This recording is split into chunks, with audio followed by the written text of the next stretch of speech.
It's time to talk about June's Journey, a hidden object mystery game with a captivating detective story. When you're playing, you solve a mind-teasing mystery of the roaring 1920s while you dive into June's captivating quest to uncover a scandalous family secret and solve her sister's murder. It's mystery, it's danger, and it's romance, and you never know where the next chapter's gonna take you. If that wasn't fun enough, you get to customize your very own luxurious island estate. Seriously, I cannot stop playing. I am already on the 3rd chapter, and I just started recently. Join me back in time in the glamorous 1920s. June needs your help, detective. Download June's Journey for free today on iOS and Android.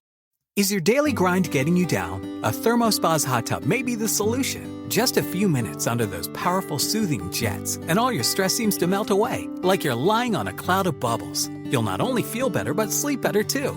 Call 877-861-4672 now, and for a limited time, save $1,250. Call 877-861-4672 or visit thermospas.com to schedule a free on-site assessment. This podcast may discuss topics graphic in nature and possibly triggering to survivors. We value the safety and well-being of all of our listeners, so please practice personal discretion. Now, enjoy the show. Hey, I'm Paige. And I'm Natalie. We're the hosts of the Murder Diaries podcast. We bonded over tacos and true crime after we matched on Bumble BFF. You know, like any normal millennial using an app to meet new friends. Every Thursday, we upload a new episode. In each episode of the Murder Diaries, we tell true crime one story at a time. One week it's my turn, and the next week it's mine. You still think it's in my head, but I'm walking with the dead. Before the episode, we want to remind you that you can get to know Natalie and me a little bit better and learn more about the Murder Diaries by finding us at the Murder Diaries Pod on TikTok and Instagram. And you can reach us at the murderdiariespod@gmail.com. And you can find us at the murderdiariespodcast.com. One of our lovely UK listeners named Macy requested today's case.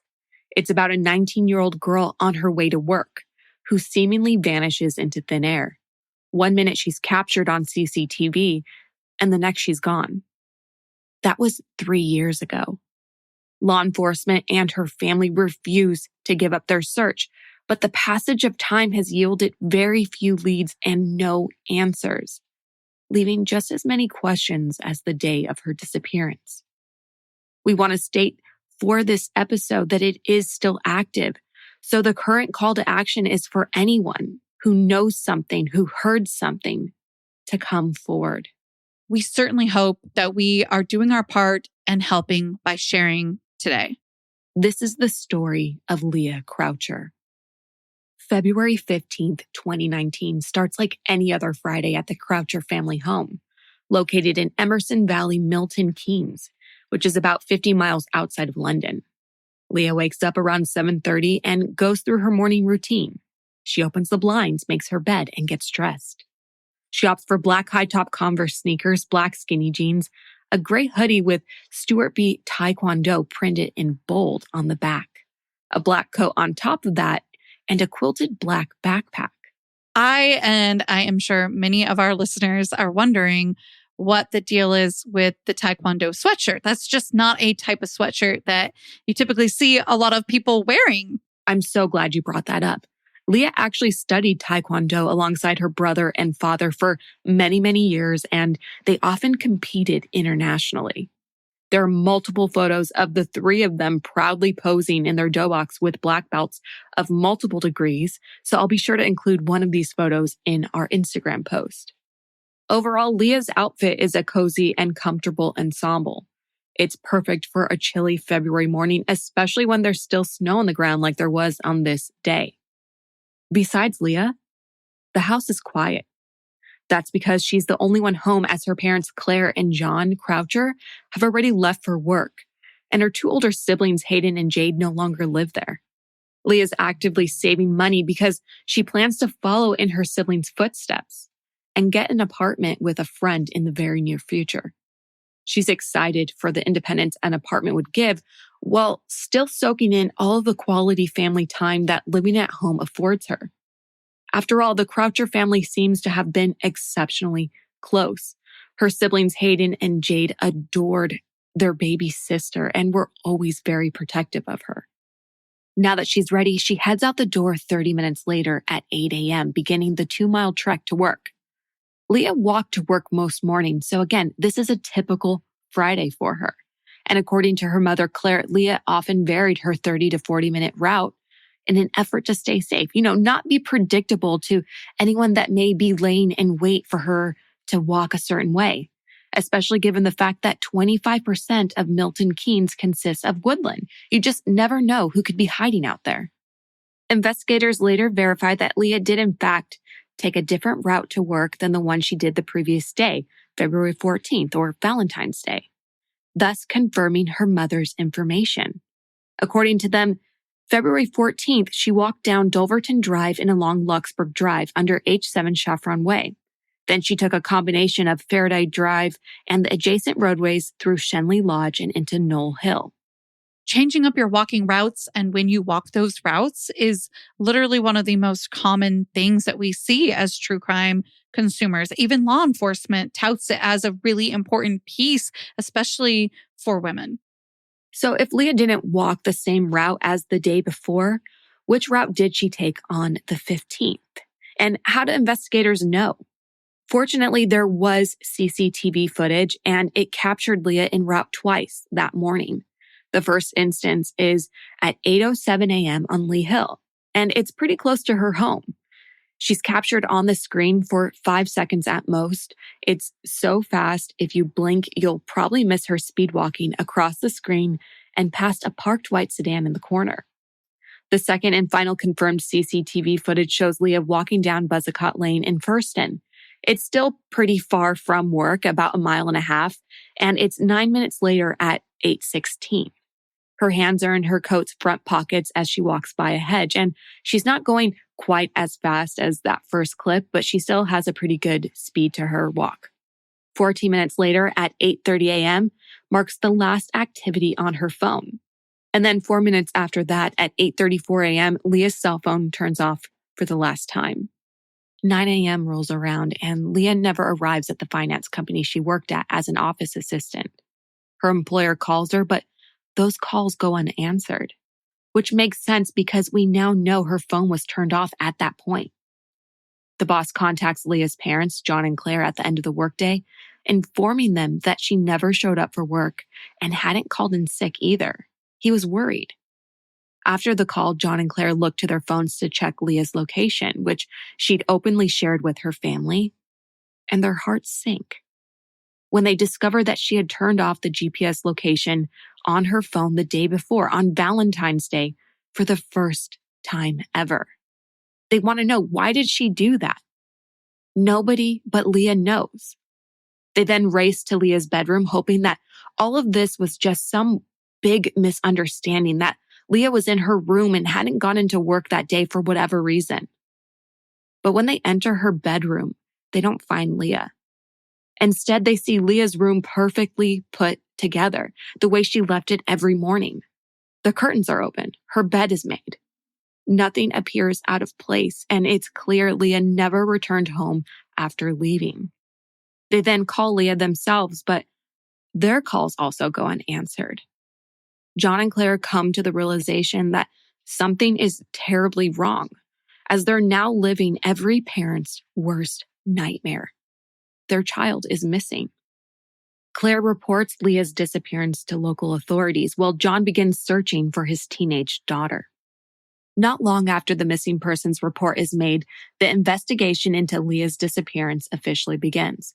Law enforcement springs into action with all efforts led by Detective Chief Inspector Andy Howard. The community also bands together to aid in the search. Missing posters litter the area with the words, quote, "Have you seen Leah?" unquote, printed in large red letters accompanied by 3 photos of Leah. The first with her hair down, the second photo with her hair in a bun, and the third photo with Leah wearing black framed glasses. Leah is described on the flyers as white, 5'2", of slim build with below shoulder length brown hair. local news programs do their part and broadcast Leah's disappearance, resulting in 3 witnesses coming forward to report seeing a woman who fit Leah's description. They say that this woman was by Lake Furtston between 9:30 a.m. and 11:15 a.m., hours after she was supposed to have arrived at work. And now a word about some of our podcast friends. The first eyewitness claims to have seen the distracted woman texting on her phone. The second and third witnesses were together and they claim to have seen Leah, or the woman they suspect to be Leah, between 10 a.m. and 10:15 a.m. around a sports pavilion in that same area. Except they say that the woman was angry and crying. They further claim to have seen the woman that they suspect to be Leah 20 minutes later. But this time, the woman was calmer, speaking to someone on the phone. Unfortunately, these sightings can't be verified. We all know that eyewitness accounts are highly flawed. And if this woman is actually Leah, then it calls into question the eyewitnesses' accounts of the woman using a cell phone. Remember what I mentioned earlier. Phone records show that Leah's phone was turned off at 8:34 a.m., hours before this supposedly took place. However, to play devil's advocate, the answer to that could be simple. There's always the possibility of her having a second phone, which the family publicly questions years after her disappearance. It's important to remember here that with missing persons cases, a lot of it, until more answers come, is a bit of speculation and trying to figure out different theories of what could or could not have happened. Absolutely. And I think the distinction here is that the family, at least according to the resources I consulted, all of which are in the show notes of this episode, is putting forth this possibility. This isn't a speculation made by me or you individually or us together as the Murder Diaries podcast. It's such a fine line between not trivializing what a family that is grieving believes that happened, but also taking things with a grain of salt and not spreading information that has not been accredited. But let's put a pin in that conversation because we're going to get into it in a bit. I want to talk a little more about the investigation. Investigators review upwards of 1,200 hours of CCTV, which is how they found the confirmed footage of Leah that I mentioned at the top of the episode, at 8:07 on Lee Hill and 9 minutes later at 8:16 walking down Buzzacott Lane in Firstton. Police visit a total of 4,000 properties in Milton Keynes, employing specialist search teams, drones, helicopters, marine units, and dive teams scouring lakes across the town. All come up empty-handed every time. There's simply no trace of Leah, making the phrase vanished into thin air feel all the more real. According to Detective Chief Inspector Howard, there's been, quote, an excellent public response resulting in 600 pieces of information reported from members of the public across the UK, Europe, and Australia. He continues, however, none of them have provided a significant lead to allow us to establish what's happened to Leah, unquote. However, that hasn't stopped the search as investigators explore all possibilities, including, did Leah harm herself? Did Leah leave on her own accord? Did someone Leah knows harm her? Or did a stranger abduct her? I don't know. Leah's family doesn't know, and neither does law enforcement. That's why it's so important to share these active missing persons cases. Because there could be someone out there who saw or heard something and hasn't realized it yet. Or someone who needs the courage to stand up and say something. This family is missing their daughter, their sister, and she deserves to be found. There's a lot that we don't know about this case. But here's what we do know. Leah wasn't herself in the days, weeks, and months leading up to her February 15th disappearance. The Daily Mail reports the typically confident and loving 19-year-old who preferred to stay home Snapchatting friends, reading YA novels, and watching movies had become increasingly, quote, anxious, short-tempered, and secretive, unquote. These words seem very harsh, but they mark the major shift in Leah's normal temperament. The same girl whose parents had to convince her to go out to a bar for her 18th birthday, which is the drinking age in England, where they bought her first legal pint, was now more secretive, at least according to the Daily Mail's report, with her social outings around Milton Keynes and even lying to her parents about her social activities, which had never, ever happened before. Like I mentioned at the top of the episode, the Croucher family really seemed to have shared close relationships with one another.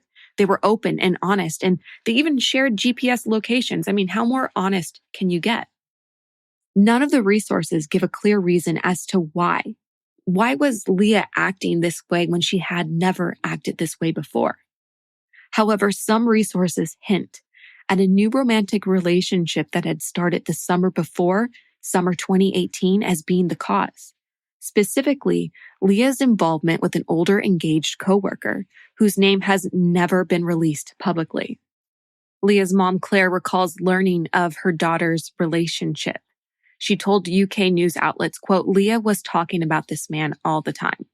It was X this and X that. It was obvious that she had a soft spot for him. She'd go and see him in the evenings, paying £13 each way for a taxi, unquote. It's not clear whether or not Leah's parents explicitly told her to stop seeing the man. I mean, Leah's an adult at 19 years old, and John and Claire Croucher don't seem to be the type of parents who are overbearing and tell her what to do. However, her mom, Claire, acknowledges that she strongly warned against the pairing, worried that her daughter would be left heartbroken, something that no parent wants their child to experience. Leah's mom, Claire, is also quoted as saying, quote, I remember saying to Leah, don't you go falling for him. He will never be yours, unquote. Her parents were soon relieved when Leah informed them that she had ended the relationship months prior to her disappearance. At least that's what she told them. I say that because Leah's secretive outings continued despite supposedly having broken up with the man. According to The Sun, a UK publication, Leah claimed to have booked a hotel room at Jury's Inn, Central Milton Keynes on February 3rd, 2019. It was a little under 2 weeks before her disappearance. She told her parents she planned for a night out with 2 girlfriends, but her bank statement shows she booked a room at the Travelodge instead. And when investigators later questioned those 2 friends about the evening, the girls admitted they hadn't been with Leah that night. So who did Leah meet at the Travelodge on February 3rd? We don't know. But authorities would love to find out because maybe, just maybe, it could help shed light on what happened to Leah. Then on February 14th, 2019, the day before Leah's disappearance, she turned off her location services on her phone as she walked home from work. She arrived home at 5:45, which was normal, and she changed into joggers and a long-sleeve shirt before telling her family that she was going to see a friend. She was gone for an hour and 15 minutes, from 6 p.m. to 7:15. When she returned home, the rest of her night resumed as normal, and nothing raised her parents' concern. Her parents last saw her when she went to bed at 10 p.m., and her mother, Claire, remembers that it was the last time she ever got to tell her daughter goodnight. Investigators would later find out that Leah never met the friend that she had told her parents she was meeting. So who did she meet? Again, we don't know. These are 2 events that continue to baffle investigators. If Leah had ended her relationship with the older engaged coworker, what was she hiding? And if that relationship had been reignited or a new relationship had taken its place, there'd be proof of it, right? At least that's what the Croucher family believes and why they believe Leah may have had a secret phone. Remember I said we'd touch on it again? Well, it turns out when investigators got their hands on Leah's phone records, they were surprised to find 0 evidence of a secret relationship. Here's what Leah's mom, Claire, says about the situation. Quote, you'd think there would be evidence on her phone records of a secret relationship, but there's nothing. But then we know she always used Snapchat and the chats are wiped out on that, end quote. And this is where we return to that conversation we started earlier. If the eyewitnesses are to be believed that they saw Leah on the phone by the Furtston Lake, then it's a real possibility she may have had a second secret phone that no one knew about. Before we get any further, it's also essential to note that police do not suspect Leah's ex-boyfriend. They have interviewed him and confirmed he has an alibi for the time that Leah went missing. So why am I mentioning him at all? Well, whether he's involved in Leah's disappearance or not, he's still part of her story. In fact, he's even part of Hayden's story as well. It turns out that Leah's older brother Hayden threatened the man after Leah vanished, sending him a constant stream of abusive texts between February 1st and April 30th. The ex-boyfriend became so worried for his safety that he eventually informed authorities, who arrested Hayden and brought him before Aylesbury Crown Court Judge Francis Sheridan. The judge granted the ex-boyfriend a restraining order preventing Hayden from approaching within 25 meters of Leah's ex. The judge also acknowledged the heartbreaking situation Hayden and the rest of the Croucher family had found themselves in. MK Citizen reports Judge Sheridan made the following statement at the trial. Quote, "The police have fully investigated the person you suspected. There is, at this stage, nothing to support those suspicions. Can I plead with you to behave so that police can complete this investigation? I would love to say with a happy ending, but I simply do not know. She is missing. I cannot go into details of the police investigation, but can tell you it is being controlled at a very high level. It is detailed, and if I respectfully say so, they really are trying desperately hard. You must allow them, however strongly you feel, to do the investigating. You will jeopardize their investigation if you get it into your head that somebody is responsible for it." End quote. Hayden heeded the judge's words, leaving Leah's ex-boyfriend alone and allowing investigators to do their jobs. But he couldn't escape the grief he felt as a result of his little sister's disappearance. He struggled for 9 months until he just couldn't handle the pain any longer. He reached out to his therapist for help and, as a result, was brought to Milton Keynes Hospital for assessment. But he was sent home due to a shortage of beds. Not long afterward, on November 16th, 2019, Hayden died by suicide. He was only 24 years old. In the 3 years since Leah went missing, there's been no contact, no additional confirmed sightings, no financial transactions, no social media, and no phone activity. But investigators refused to give up on Leah and the Croucher family. When the traditional investigative routes failed to deliver leads, investigators employed untraditional tactics. They liaised with local community groups and online forums, and one in particular. The Leah Croucher disappearance community investigation may have proven useful. When police issued yet another appeal to find a woman of, quote, similar description, unquote, to Leah on February 15th, 2019, the day she went missing, local sleuths uncovered a photo, albeit distant and blurry. But this photo was of a woman dressed in black at Lake Ferguson, the same woman the eyewitnesses believed to be Leah. The photo of unknown origins was taken at 10:51 on the morning of February 15th, 2019. The same time frame that woman eyewitnesses described as Leah was at Lake Ferguson. Detective Chief Inspector Howard said, quote, although it was impossible to say if the picture was of Leah, it was the first time reports of someone near the lake could be corroborated. In addition to the photo of the woman in black by the lake, police released another image of a woman with a dog that they would like to speak to as a part of their investigation. Their hope is that this woman may have seen something on that fateful day, but they won't know until she reaches out or recognizes herself in the photo. Within days of recording this episode, new information has come out about a possible sighting of Leah shortly after her February 2019 disappearance. An eyewitness has come forward claiming she saw a girl who could have been Leah at an airport with a, quote, controlling man. However, until authorities involved in Leah's investigation come forward and corroborate the story, we need to proceed with caution and take every rumored sighting with a grain of salt. With that being said, what we know hasn't changed in 3 years. Leah Croucher is missing. Now's the time to speak up. If you have any information regarding Leah Croucher's disappearance, please contact the Thames Valley Police Department and reference number 4319-00-49929 or Operation Dawlish. There's a £20,000 reward for information leading to Leah being found. The Croucher family released a statement in February 2022 regarding their daughter's disappearance and the ongoing search for her. Their message is powerful and the love they have for Leah is palpable. While I can't read it in its entirety, I'd like to read an excerpt as we end today's episode. The family writes, quote, "It is inconceivable not to worry every second of every single day. Sleep fills an elusive character each night.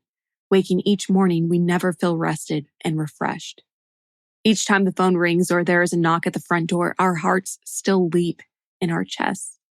That familiar surge of hope springing up in our throats, that familiar wave of despair that crashes over our very souls each time it is not the police or Leah herself knocking at the door or calling on the phone.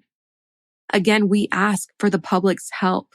You have all been so wonderful so far, still helping us search every face in the streets to see if they are Leah, still sharing on social media, still reporting possible sightings to the police. We ask you to search your phones for pictures taken on the evening of February 3rd, 2019, outside the Jury's Inn Travel Lodge, and the morning of February 15th, 2019, in the Furtston area. Search your memories to see if you can remember one thing that may help the police in their search. Please contact the police with anything you know, even if it seems small and insignificant. You are our only hope. You always have been. Leah, we only want to know you are safe and well. All you have to do is walk into a police station and tell them who you are and ask them to pass the message on to us that you want to stay away. You choose to remain apart from all who love and cherish you, that you do not want to come home. Please, we miss you so much. We're so worried about you. If you left us all that day, please let us know that it was your choice, because until that day happens, we will not stop. We will continue with social media posts, the TV and radio and press interviews, the begging for news and information. We love you too much to give up and stop looking for answers." Unquote. I think that's where we'll leave this episode. Until our next, you know where to find us.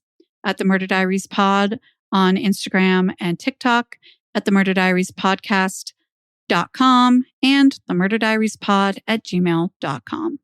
And if you haven't already, go ahead and rate, review, and subscribe to us on Apple Podcasts, Spotify, or wherever you listen. It helps us keep the good content flowing. Your 5 stars mean everything. And until then, stay safe. bye. Seeking the truth never gets old. Introducing June's Journey, the free-to-play mobile game that will immerse you in a thrilling murder mystery. Join June Parker as she uncovers hidden objects and clues to solve her sister's death in a beautifully illustrated world set in the Roaring '20s. With new chapters added every week, the excitement never ends. Download June's Journey now on your Android or iOS device, or play on PC through Facebook Games.